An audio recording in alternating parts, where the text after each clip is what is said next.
I'm waiting for Down to the Sonic to open up. But I'm going to do a Fiercely Love, right? This morning, I started watching, well, not just really watching, but I actually started listening to a sermon called This Is a Lot. My God. When I tell you that sermon touched my soul, it speaks about Abraham and Sarah and how basically people know the old you and the new you. They expecting you to act out of the spirit of the old you, but they don't know this new person. And I was just having a conversation about that with somebody, and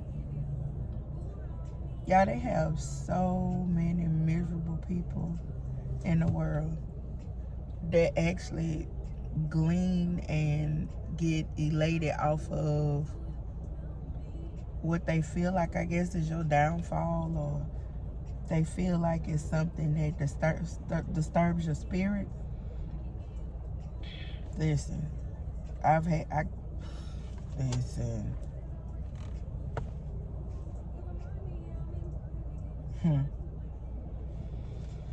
You gotta be careful about the people that's around you. And just like I said, I think in one of my last videos, I was talking about how sometimes God will disturb that spirit inside of somebody who don't care for you, and they end up showing their hand. When I say show their hand, show their true colors.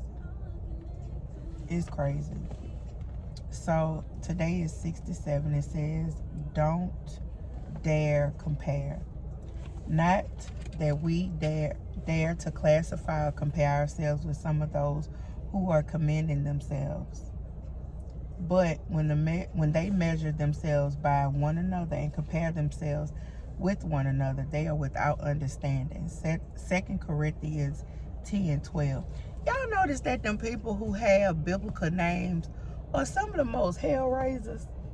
Yeah, I know so many Corinthians or Corinth, like it's similar to that.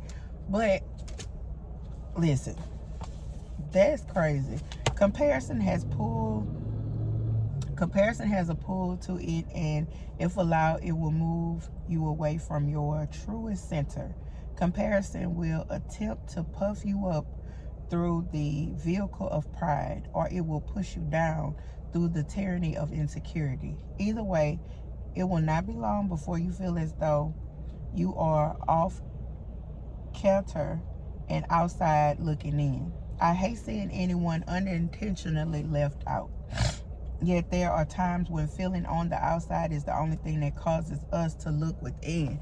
Listen, that's what I was telling you the other weekend when I was telling you I tried to call my mom, I called my sister, I was calling everybody just to talk, and nobody would answer the phone. So in everybody not answering the phone, I had no other choice but to turn to God, listen to God, and hear what he had probably been trying to tell me about situations.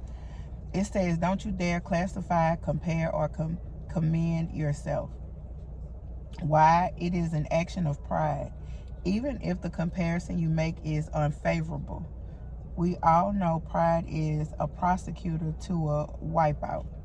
When we compare ourselves to others or allow comparison to diminish what God wants to do in our lives, pride imbalances one end of the spectrum, while insecurity cripples the other. Both extremes are dangerous. There is but one true measure, the immeasurable Christ, our anointed King of Kings. I refuse to have my wild joy stolen by comparison. Comparison is the thief of joy. Theodore Roosevelt. Okay, because you sitting up there comparing your life to somebody else's, baby, and don't know what. And I mean, don't know what that person has done to get where they are in life. My God, today. You gotta be very careful. Very careful, very leery. So I'm about to call my sister. Yeah, I really just beard off, okay? I'm about to call sis.